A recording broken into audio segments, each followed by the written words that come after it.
Hello, readers and writers. I'm freelance fiction editor Miranda Darrow, here with my weekly videos about writing, reading, and editing. This week, we're talking about writing epistolary novels in the age of DMs. There's something deliciously voyeuristic about reading other people's mail. Fictional mail, of course. Epistolary novels invite us to peek behind the curtain of private lives, one letter or journal entry or text message at a time.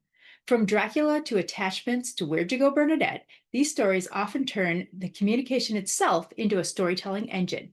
If you're drawn to the intimacy and immediacy of epistolary storytelling, here's how to make it sing, whether your characters are writing with quills or emojis. So here's a brief love letter to the epistolary form. Epistolary fiction has been around for centuries. In the 18th century, it was the rage. Think of Pamela or Clarissa or Dangerous Liaisons. Readers fell in love with the confessional tone and the way that letters revealed multiple perspectives because each different person was writing their own letters. Later, novels like Frankenstein and Dracula used letters, journals, newspaper clippings, and other written materials to layer mystery and realism. Today, the same principle holds true, but our tools have changed. Instead of wax seals and ink blots, we have screenshots, emails, and disappearing messages. The modern epistolary novel doesn't need to mimic the past to be powerful. It just needs to capture how people share their truth, sometimes when they think that no one else is listening, or for a limited audience. There are different forms of epistolary storytelling. First, there's the historical formats, which is mostly letters or telegrams. This is the bread and butter of early epistolary tales. It's great for writing right now a historical fiction or stories of long distance yearning. There's also diaries and journals, and this is perfect for confessional and also for some unreliable narrators. Newspaper clippings and reports, this is ideal for adding realism, especially in horror, mystery, or speculative fiction. And then there's modern methods like email, which is excellent for voice-driven banter and character dynamics. Think of Attachments by Rainbow Rowell. Texts and DMs. This is fast-paced and emotionally raw.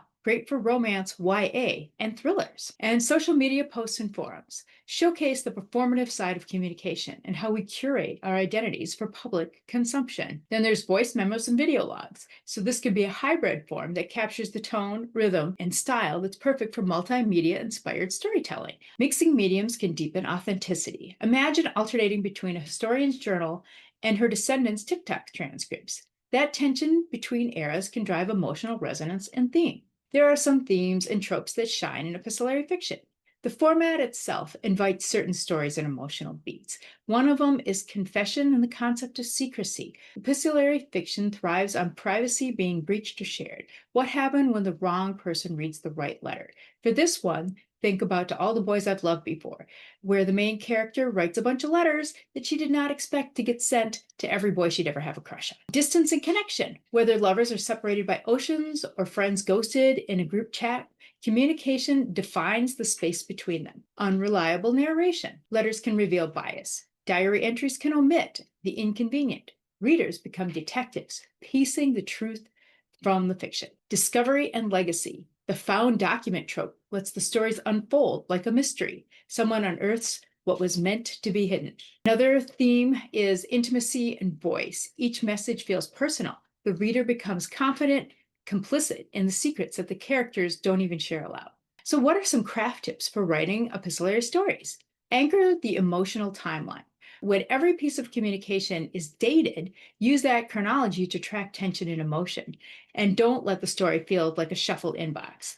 You can also vary the voices. If multiple people speak, make their writing habits distinct by different word choice, punctuation, and even greeting styles. Reveal personality. Use the medium as a metaphor. Letters imply patience. Text implies immediacy. The communication method should echo the emotional distance or closeness of your characters and also the time that they're living in. And you can control what's not said. What's the subtext? Half of the power comes from omission. What's left unsaid, unwritten, or deleted? Use gaps to create tension and mystery. Balance authenticity and readability. Real texts are full of typos and filler, but too much realism can kill the momentum. Suggest the medium without drowning the readers in the noise. And think in layers. Who is writing and who might read it later? Many epistolary stories gain depth when the audience shifts from private to public, with intended readers to accidental audience. And why the form still works today in this late year. Epistolary fiction mirrors how we live through messages, posts, and curated fragments. We're all narrators in the story of ourselves, editing as we go. And that's the heart of epistolary writing. It reminds us that the truth is subjective, that communication is both a bridge and a barrier. In a time when people write more than ever with texts and tweets and group chats rather than talking on the phone, your story doesn't need to be about communication to use it powerfully. It just needs to reveal what your characters can't say face to face or don't. Some final thoughts. Whether you're channeling Jane Austen's Lady Susan or the next viral email thread, epistolary fiction gives you a unique intimacy, characters speaking directly to the reader, one confession at a time, without actually breaking the fourth wall, because they wrote it. And they wrote it either as a journal or to a specific person. It's storytelling stripped of its scenery, but rich in psychology. And for fiction authors, it's a masterclass in voice, subtext, and emotion. So go ahead, open the inbox, crack the seal, scroll through those DMs. Every sent message is a story waiting to be told. So let's wrap up with a quick checklist for writing an epistolary novel. Here are 10 tips for writing your own epistolary novel. Number 1, anchor the emotional timeline to make sure the order of the letters, messages, and entries builds tension and clarity. Number 2, vary the voices. Give each character's writing style a distinct rhythm, vocabulary, and emotional tone. Number 3, use the medium as a metaphor. Let letters, emails, or texts reflect emotional distancy or intimacy. Tip number 4, control what's not said. Omissions, unsent drafts, deleted text, these can all heighten the mystery and emotion. Number 5, balance authenticity and readability. Make it realistic enough to feel true and polished enough to keep readers engaged. Number 6, think in layers. Consider who's writing, who's reading, and how the audience shifts across the story. Number 7, highlight key themes. Confession, connection, distance, secrecy, and discovery all thrive in this format. Number 8, play with the form. Mix letters, journal entries, digital messages if you're in contemporary to reveal character and context. Number 9, keep the momentum. Even without scene narration, each entry should move the story emotionally and plot-wise, just like we do with all the other ones. And my final top 10 tip, end with resonance. The final message should read like a closure or a revelation, not just another note in a series. If you enjoyed this video, please like, subscribe, and share. I post new content every week, and it's fabulous.